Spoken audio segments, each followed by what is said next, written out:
भाई एवं बहनों नमस्कार, नमो नमः। आपका संस्कृत संगम में स्वागत है। आप पढ़ रहे हैं बाबूराम सक्सेना कृत और वर्ण विचार। वर्ण विचार प्रथम सोपान हम लेकर आए हैं 37 पेज नंबर बाबूराम सक्सेना। ठीक है, अब इसमें देखेंगे मुख्य बातें क्या है, तब हम एक तरफ से एक लाइन बाय लाइन चलेंगे। जिसे कभी टाइम है अपने पास, कोई भी वर्ण, कोई भी शब्द, कोई भी सूत्र, कोई भी वाक्य ना छूटे। मतलब मेरा प्रयत्न है क्रम वाइज आपको मिलेगा, नियम वाइज मिलेगा, भाग वाइज मिलेगा, कोई भी प्रॉब्लम नहीं होगी, किसी प्रकार का नहीं होगा। ठीक है, अब आप समझ लीजिए ये भाग और मतलब जो बन रहा था, यह वर्ण विचार और प्रकथन का भाग एक ही हो जाएगा। एक ही हो जाएगा, नहीं तो इसका अलग कर देते हैं। ठीक है, इसका भाग एक हो जाएगा। ठीक है, आज भाग एक लिख लो, नहीं तो मान लीजिए डिस्टर्बेंस हो जाए, कोई ना समझ पाए। 11 नंबर करेंगे तो पता लगा कि 10वां वहाँ तक हो गया, 11वां यह पता लगा समझ पाएंगे ना ये। लेकिन ये प्ले लिस्ट में दोनों एक ही रहेगा, प्रकथन और वर्ण विचार। ठीक है, चलिए हम देखते हैं कि संस्कृत शब्द का अर्थ क्या है। पहली बात तो देखते हैं, उसके वर्ण विचार के बारे में देखेंगे कैसे होता है, तब व्याकरण के विषय में देखेंगे। थोड़ा सा देखते हुए चलेंगे तो कोई बहुत बुराई नहीं है, आपको पढ़ना तो है ही। बाबूराम सक्सेना जो है मुख्य, जो है हमारे माध्यमिक शिक्षा चयन बोर्ड मुख्य आधार है, आधारो अधिकरणम है, जान लीजिएगा। ठीक है, चलिए हम देखते हैं अब संस्कृत शब्द का अर्थ कैसे है, क्या अर्थ है। संस्कृत शब्द का अर्थ है संस्कार, परिमार्जित, शुद्ध, संप्रति। ठीक है, संस्कृत शब्द का संप्रति इस समय इस शब्द के आर्यों की साहित्यिक भाषा मानी जाती है। जो आर्य भाषा थे, यह उनकी जो है साहित्यिक भाषा मानी जाती है। पता लगा आर्यों की भाषा कौन सी थी, साहित्यिक थी कि प्राकृतिक थी और था, तो आप लोग इसको भी जानते रहिए। ये आपके क्वेश्चन की बात है, जान लीजिए। संस्कृत मतलब शुद्ध। अब देखा जाए तो हाँ, आपको संस्कृत अभी तोड़ दे रहे हैं। सम उपसर्ग धम धन क्री धन अत्ता प्रत्यय लगता है, संस्कृत हो जाता है, संस्कृत संस्कृत हो जाता है, माँ कम अनुस्वार हो जाता है। तो संस्कृत का अर्थ होता है शुद्ध, परमार्जित और संस्कार, जो भी आप समझिए। और उसकी भाषा आर्यों ने पहले यही साहित्यिक भाषा थी। ठीक है, यह भाषा जो है प्राचीन काल में आर्यों, यह भाषा जो है जो प्राचीन काल था, उस प्राचीन काल में आर्य पंडितों की बोली जाती थी यह भाषा हमेशा। यह संस्कृत भाषा बता रहे हैं। और चिरकाल तक जो बाबूराम सक्सेना उसी निचोड़ हम लेकर आए हैं, ये नहीं कि हम कहीं से अलग से लेकर आए हैं। ठीक है, देखिए आर्य भाषा आर्य पंडितों की बोली जाती थी। चिरकाल तक आर्य विद्वान जो होते हैं, आर्य विद्वान का जो परस्पर व्यवहार होता था इसमें, किससे, प्राचीन भाषा से, इसी संस्कृत भाषा से, जान लीजिए, व्यवहार होता था इस संस्कृत भाषा में। और जनसाधारण जो है, जनसाधारण जो भाषा होती थी, जनसाधारण की जो भाषा होती है, भाषा का नाम प्राकृत था। कहने का मतलब आप समझ गए होंगे।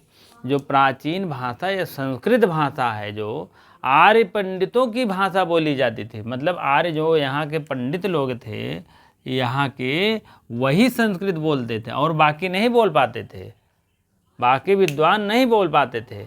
लेकिन जनसाधारण जो भाषा का नाम है, और यह प्राकृत था। जनसाधारण का मतलब और जो बाकी लोग थे, जो मतलब नहीं बोल पाते थे, और अन्य लोग प्राकृत भाषा में बोलते थे। प्राकृत का मतलब अभी आपको उदाहरण के तौर पे आगे मिलेगा अभिज्ञान शकुंतलम में। लो जो झल्ला लो पता नहीं क्या क्या लिखा रहा था, तो वही प्राकृत भाषा है, जान लीजिएगा। थोड़ा जैसे अब शकुंतला के आएगा तो प्राकृत मिल जाएगा, और उसके बाद सुइया प्रेमवदा का आएगी, थोड़ी प्राकृत आएगी और बाकी नहीं मिलेगी, सब संस्कृत भाषा के भाग विद्वान थे ना। देखिए जितने पंडित थे सब संस्कृत बोलते थे। अभी ऋषि महर्षियों की बात आएगी और भी कोई भी बात आएगी तो आपको वहाँ संस्कृत भाषा मिलेगा, प्राकृत नहीं मिले। प्राकृत जो प्रकृत मतलब जो प्रकृति के क्षेत्र में रहते हैं उसकी प्राकृतिक भाषा होती थी। अभी आपको अभिज्ञान शाकुंतलम में है प्राकृत भाषा, थोड़ा थोड़ा उनका दिए गए डिफिनेशन दिए गए हैं। ठीक, प्राकृत भाषा वही होती है। और प्राकृत भाषा ये हमको लगता है महाराष्ट्रियन में, महाराष्ट्र की तरफ में ज़्यादा बोली जाती है। महाराष्ट्रियन और सौरसेनी 2 भाषाएं उसमें है प्राकृतिक में। ठीक है, तो महाराष्ट्रियन भाषा होती है, सौरसेनी होती है। चलिए, जो संस्कृत भाषा का महत्व जो है आज भी है और पहले भी था, रहेगा भी। आर्य सभ्यता के जो धोतक थे, धोतक मतलब नहीं जानकारी थी, अधिकांश ग्रंथ इसी में है। अधिकांश ग्रंथ इसी में, धोतक मतलब बहुत प्यारा है कहने का मतलब। ये धोतक है। अधिकांश भाषा इसी भाषा में मिलती है, किसमें? संस्कृत भाषा में मिलती है। ठीक है, अब इधर देख लीजिए व्याकरण का क्या अर्थ है। व्याकरण का अर्थ है किसी वस्तु की टुकड़े टुकड़े करके ठीक स्वरूप में दिखाना। यह शब्द भाषा के संबंध से ही प्रयोग होता है। अब भाषा का अर्थ है, व्याकरण का अर्थ आ जाएगा तो व्याकरण का अर्थ है किसी वस्तु को टुकड़े टुकड़े स्वरूप को दिखाना।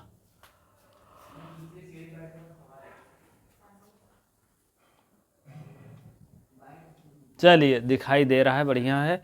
और भाषा मतलब व्याकरण आप जानते हैं, जिसे ई को यण सूत्र है, ई कया ऊ कौवा री करला हो जाता है, इक स्थाने यण री स्थाने ल हो जाता है। और उसके बाद आपको एच वाय वाय आवा, एच प्रत्याहार में ए ओ आई ओ आय आव के स्थान पर ए ओ के स्थान पर हो जाता है। एच प्रत्याहार एवं आई औ च, इसके स्थान पर आए आओ हो जाता है। तो क्या है? भाषा के टुकड़े टुकड़े किए हैं और टुकड़े को जोड़ करके फिर एक स्वरूप दिखाता है, टुकड़े को अलग दिखा देता है, फिर भाषा शब्द के संबंध में ही यह एक प्रयोग होने लगता है कहने मतलब। ठीक है, उसी को व्याकरण कहते हैं। प्रत्येक भाषा वाक्यों का समूह होता है और बड़े वाक्य बहुधा छोटे वाक्यों के सुसंबद्ध समूह होते हैं। जो बड़े भाषा, प्रत्येक भाषा जो है वाक्यों का समूह होता है। ठीक है, चाहे हिंदी भाषा हो, चाहे इंग्लिश हो, चाहे संस्कृत हो, चाहे कोई भी हो, वाक्यों का समूह होता है प्रत्येक भाषा। और बड़े वाक्य जो होते हैं बहुधा छोटे वाक्यों के सुसंबंध माने लगे होते हैं उनका। वस्तुतः वाक्य का आधार है और वाक्य जो है समूह होता है। प्रत्येक शब्द में कई वर्ण होते हैं जिनको अक्षर भी कहते हैं। अक्षरः न क्षरः, जिसका क्षरण न हो उसी का अक्षर कहते हैं। जैसे वर्ण क्या है? क या क्या है? वर्ण है।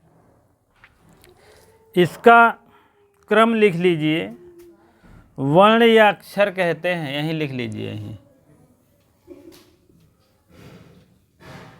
वर्ण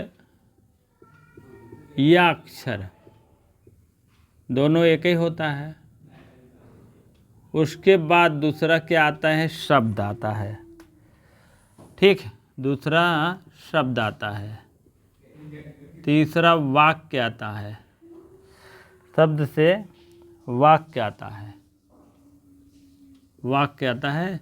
उसके बाद भाषा आता है, भाषा।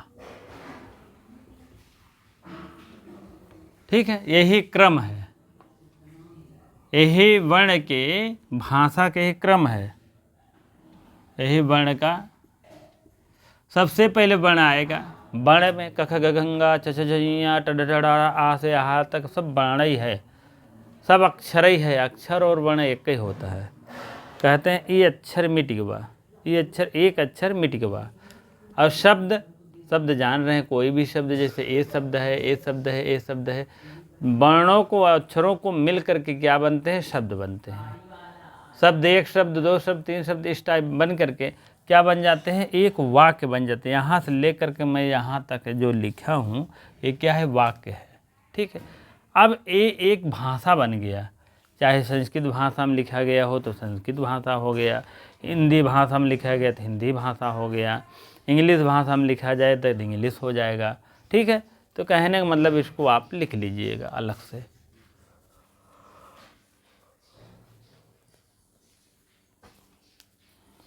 ठीक है, चलिए। जनसाधारण की भाषा प्राकृत कहाँ तक पहुँचे थे? यहाँ तक। प्रत्येक भाषा जो होती है, प्रत्येक भाषा वाक्यों का समूह है और यह बड़े वाक्यों से बहुधा में लगभग छोटे वाक्यों के संपर्क में रहते हैं, इसी को समूह कहते हैं। ठीक है, वस्तुतः वाक्य का आधार जो है, वस्तुतः वाक्य का आधार जो है वाक्य का समूह होता है और प्रत्येक शब्द में कई वर्ण होते हैं। ठीक है, और जिनको अक्षर भी कहते हैं। ठीक है, प्रत्येक वाक्य का आधार होता है, वाक्य का समूह जो है, वाक्य का समूह जो है उसी को शब्द कहते हैं। शब्द आ गए, उसके बाद कई वर्ण होते हैं जिनको अक्षर भी कहते हैं। कई वर्ण होते हैं, कहने का मतलब एक वाक्य में कई शब्द होते हैं और एक शब्द में कई अक्षर होते हैं और उसी अक्षर को क्या कहते हैं? वर्ण कहते हैं। वर्ण को अक्षर कहते हैं। बात है कि वही बात मैंने निचोड़ दे दिया है। अक्षर का अर्थ है अविनाशी, ना छरा, जिसका क्षरण ही ना हो वही अक्षर है। ये सब डिफिनेशन जानते रहिए, छोटी छोटी आएगा, गलत हो गए तो आप तुरंत आप जान लीजिए आप लड़ाई से बाहर हो गए। इसीलिए सरल क्वेश्चनों को गलत नहीं होने दीजिए। गलत मान लीजिए कठिन गलत हो जाए चलेगा, लेकिन सरल गलत ना हो। अक्षर का अर्थ है अविनाशी, जो इसका विनाश ही ना हो कभी, जिसका कभी नाश ना हो। और वर्ण को इसलिए दिया जाता है, वर्ण को कहा जाता है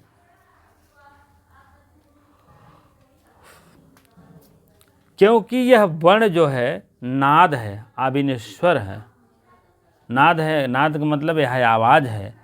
वर्ण जैसे का बोला तो का आपका आवाज़ टकरा करके पूरे विश्व में, पूरे आपके प्रदेश भर में, प्रदेश मतलब जिस प्रदेश में रह रहे हैं, उत्तर प्रदेश और मध्य प्रदेश नहीं, प्रदेश अक्षर।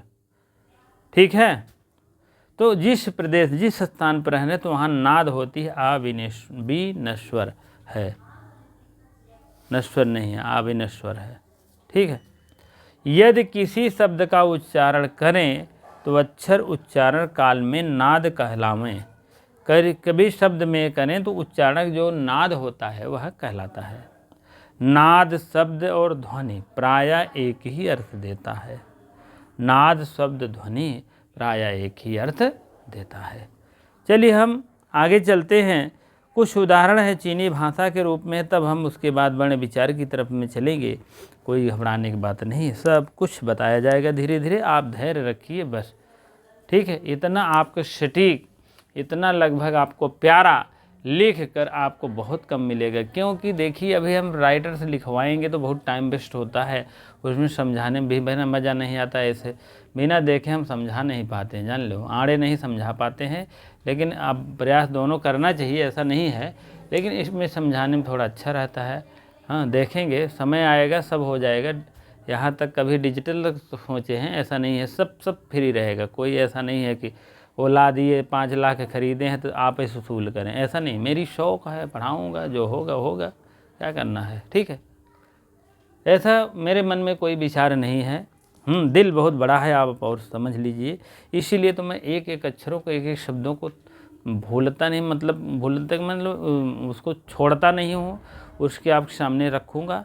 आपकी इच्छा है पढ़िए, नहीं इच्छा नहीं पढ़िए। इसीलिए मैं साहित्य में पढ़ाता हूँ तो एक एक वर्णों को जहाँ जहाँ से इम्पोर्टेंट है, वैसे तो बहुत कुछ है, 10% लगभग छोड़ देता हूँ व्याकरणात्मक टिप्पणी में जैसे।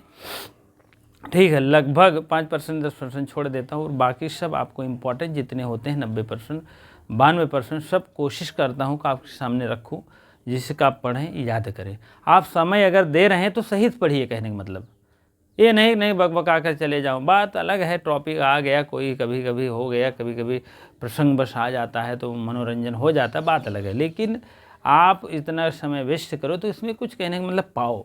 अब क्या पाओ? अपने कोर्स और सिलेबस की बातें इसमें इसीलिए रखे हैं, बहुत ज़्यादा उट पटांग अलग से नहीं रखा जाता है। क्योंकि अभी हम यही वर्ण विचार पढ़ाएंगे, ये संज्ञा प्रकरण शुरू कर देते, लेकिन संज्ञा प्रकरण पढ़ाने में और मज़ा आता है। इसमें तो आपको देख देख के पढ़ाना पड़ेगा, कहाँ क्या कैसे कैसे नहीं, लेकिन आपके ये कोर्स में अगर सम्मिलित है तो इसको अति आवश्यक है जानना। नहीं, छोटे छोटे क्वेश्चन आ जाएंगे, आपके हो सकता है गलत हो जाए तो बहुत दुख होता है। ठीक है, इसीलिए आप इसको पढ़ लीजिए। उसके बाद संज्ञा प्रकरण तो आप पीजीटी में अवश्य पढ़ाएंगे, उसमें मिलिएगा 9 o'clock में, आप समझ लीजिए। ठीक है, चलिए ठीक है, इसके आगे हम देखते हैं और क्या है आगे, थोड़ा सा और देखेंगे, तब उसके बाद तब आगे बढ़ेंगे। चलो, महाभाष्यकार आप देखेंगे तस्माद् ध्वनि शब्दः लिखे हैं महाभाष्यकार ने। सृष्टि में इन नादों का भंडार अनंत है, तस्माद् ध्वनि नाद शब्द का ही विषय में बात कर रहे हैं, अनंत है। और प्रत्येक भाषा एक परिमित संख्या में ही नादों का प्रयोग करती है, नाद में आवाज़ों का प्रयोग करती है। जैसे चीनी भाषा अगर रहेगा तो ऐसे नाद बोले जाते हैं चीनी भाषा में, और जो भाषा संस्कृत में नहीं है वह संस्कृत में ऐसे कई जो फारसी अंग्रेजी आदि में नहीं है, जान लीजिए।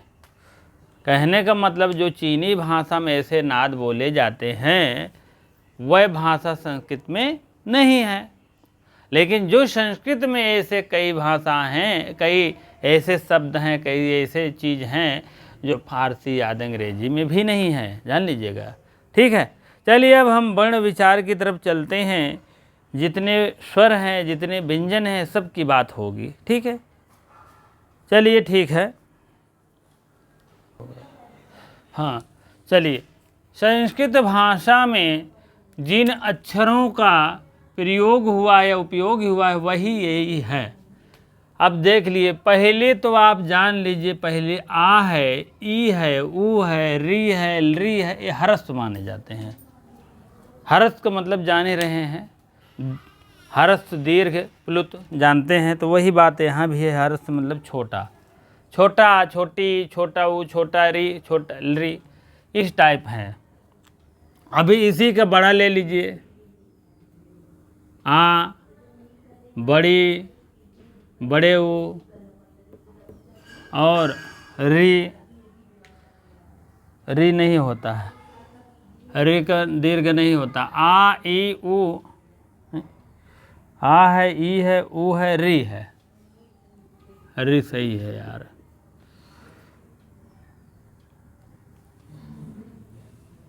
री ए भी था, ए भी था। ठीक है, अब ये क्या है, ये दीर्घ है, जान लीजिएगा।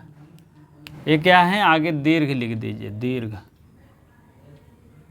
ठीक है, और ये सादे हैं, सादे का मतलब हमें मिला जुला नाइन भैया, सादा है, कहते हैं सादा पहिनित है, सादा, इसी से सादा कहे जाते, कोई चीज़ की मिलावट नहीं है, जान लीजिएगा। और आप देखेंगे अब ए है, आए है, ओ है और औ है। ये क्या है, ये भी दीर्घ है, इसके हरस्व ही नहीं होते, जान लीजिए।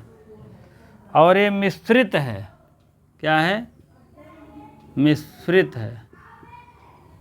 यह तीनों आप समझ लीजिए स्वर ही हैं, स्वर कहे जाते हैं। ठीक है, यह दोनों जो है मिश्रित हैं। आ और ई मिलकर ए होता है, आ और ए मिलकर ए होता है, आ और ओ मिलकर इस टाइप होता है। ठीक है, मिश्रित शब्द कहे जाते हैं इसीलिए। अब मूल स्वर इसे में जानते रहिए क्या है। मान लीजिए कभी कभी पूछ लिया जाता है, मूल स्वर आपके, आप समझ लीजिए 9 है।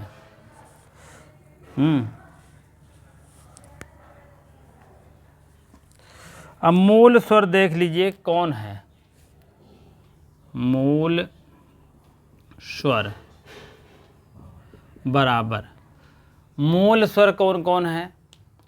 मूल स्वर आपके जो है 5, 4, 9 हैं। यहाँ देखिए इधर काले से मूल स्वर है, ए मूल स्वर मूल स्वर, मूल स्वर, मूल स्वर, ये हो गया। अब इधर देख लीजिए इधर, मूल स्वर, मूल स्वर, मूल स्वर, मूल स्वर, ये क्या है? मूल स्वर यही है, आ है, ई है, ऊ है, और री है, और री है, और ए है, और ऐ है, ओ है, और औ है। ये क्या है? मूल स्वर है। मूल स्वर 9 हैं, 9 मूल स्वर हैं।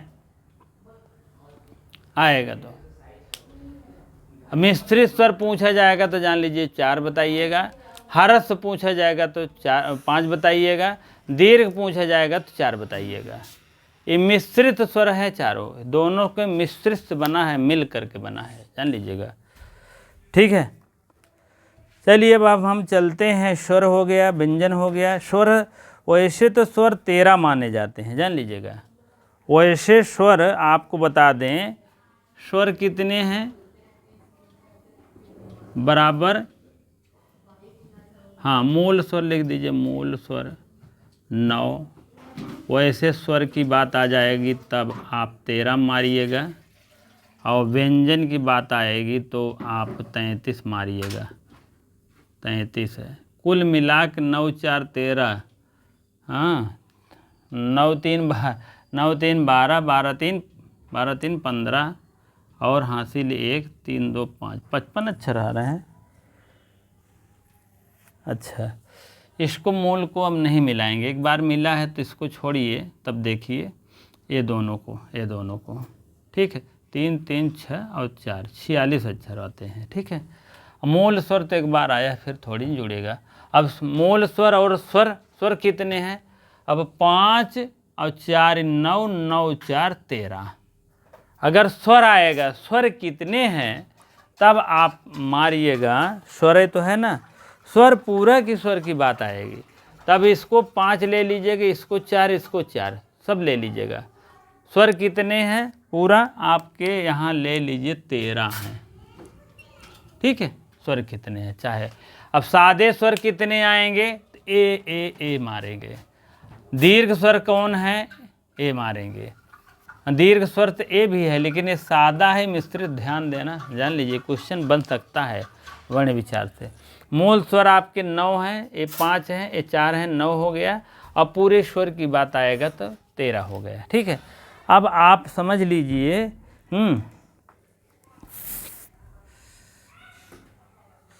हाँ, अब का वर्ग, चा वर्ग, हा वर्ग, ये सब वर्ग में थोड़ा सा देख लीजिए। जैसे का वर्ग में क्या आता है जानते हैं? का वर्ग में, का वर्ग ग में का, खा, गा, घा, अंगा। का, खा, गा, घा, अंगा का वर्ग में आते हैं, जान लीजिएगा। अब इसको भी क्या कहते हैं? कु भी कह सकते हैं का वर्ग को। चा, छा, जा, झा, या, इसको चू भी कर सकते हैं। चू रहेगा तो जान लो चा, छा, जा, झा, इया, इसको चा वर्ग कहते हैं। चा वर्ग, यार वर्ग, ठीक है। च छ ज झ इया, ट ठ ड ढ अड़ा, ट ठ ड ढ अड़ा, इसको टू वर्ग कहते हैं। टू टू टू क्या कहते हैं? चा, अरे यार, टा वर्ग कहते हैं। ट ठ ड ढ अड़ा, त थ द ध न, त थ द धा न, इसको क्या कहते हैं? तू वर्ग।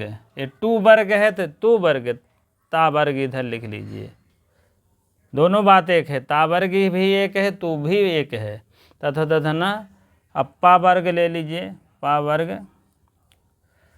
पा, फा, बा, भा, मा, बराबर पू कहते हैं इसको। ठीक है, प फ ब भ मा, 25 वर्ण ये क्या हो गए आपके व्यंजन हो गए।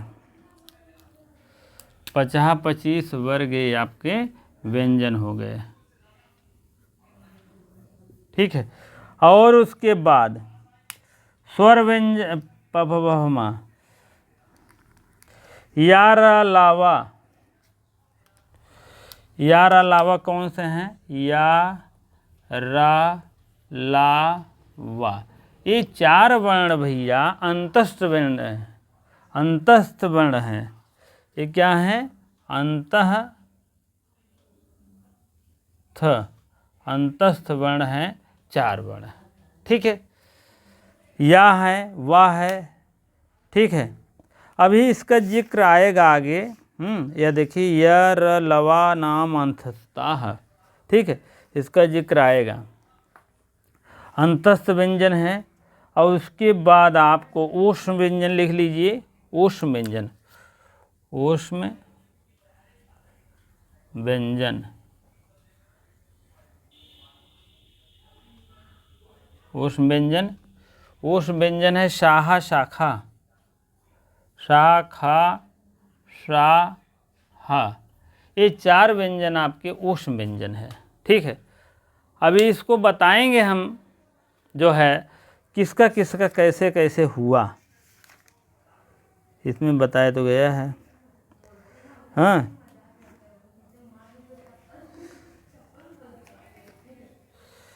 ठीक है, कष्ट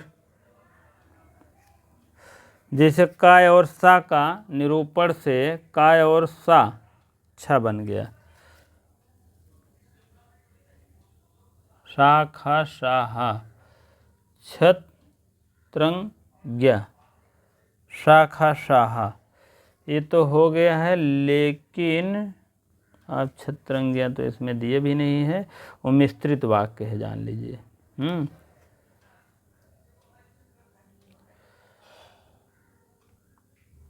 चलिए ठीक है। मिश्र वाक्य अभी हम मैंने बताया था, आ और ई मिल करके ना, तो आ और प्लस ई मिल करके ए हो जाता है। ठीक है, इसमें लिखा भी गया है, आ और ऊ मिल करके ओ हो जाता है, आ और ऊ मिल करके ओ हो जाता है। अब आ और प्लस बड़े ई मिलेगा तो ए हो जाएगा, आ प्लस बड़े ऊ मिलेगा तो ओ हो जाएगा, जान लीजिएगा। चारों का मिश्रित, इसीलिए मिश्रित लाइन कहा गया है। मिश्रित वर्ण आएगा तो ध्यान दीजिएगा, ए है, ऐ है, ओ है, औ है। आ स्वर हर्ष आएगा तो 5 मार दीजिएगा। ठीक है, दीर्घ आएगा तो ए मार दीजिएगा। यही 4 दीर्घ हैं, जान लीजिएगा। ठीक, सादे में है दोनों। पूछा गया सादे दीर्घ कौन है, तो ये चारों। सादे हर्ष से है तो 5, मिश्रित दीर्घ है तो ये 4। ठीक है, इतनी बात समझ लीजिएगा। अब यौरला नाम अंतस्था, ऊष व्यंजन शाखा शाहा, और अनुस्वार व्यंजन दिए गए, मिश्रित व्यंजन नहीं दिए गए। मिश्रित व्यंजन का जिक्र जो है अंतिम में कर दिए हैं, इसको भी जानते रहिएगा। छत्रंग्या, ठीक है, छत्रंग्या को मिश्रित व्यंजन कहते हैं। ठीक है, मिश्रित जैसे स्वर है वैसे व्यंजन भी है मिश्रित, जान दीजिएगा। चलिए इसको आगे बताएंगे, जब आगे है तो आगे बताएंगे। अब देखिए अनुस्वार किसे कहते हैं, जान लीजिएगा एक लाइन में। अनुस्वार, अनुस्वार, अनुस्वार को कहते हैं जैसे किसी पे इसे लग गया, अनुस्वार कहते हैं। ठीक है, अनुनासिक वर्ण कहते हैं। अनुनासिक वर्ण इधर देख लीजिएगा, अनुस्वार, अनुस्वार बराबर ए से उसी पे लगा रहेगा। और अनुनासिक, अनुनासिक, अनुनासिक वर्ण तो ऐसे रहेगा, ऐसे रहेगा थोड़ा चंद्रमाकार। और कौन है, विसर्ग है, विसर्ग है। विसर्ग जान ही रहे होंगे, विसर्ग बराबर किसी सामने ऐसे 2 विसर्ग लगा रहता है। ठीक है, अब यहाँ तक तो बातें हो गई। पूरा स्वर 46 है। और व्यंजन की जो, व्यंजन की जो होती है क्या होती है, सुबंध वर्ण, सम्मिलित वर्ण। अयोग वाह भी इसे कहते हैं, आ और आह को। आ और यह को अयोग वाह भी कहते हैं। आ में विसर्ग लगेगा और अंक और आह को, ये दो आपके अयोग वाह हैं। और भी जो भी बातें होगी हो जाएगा, और तो वर्ण विचार चल रहा है, ठीक है।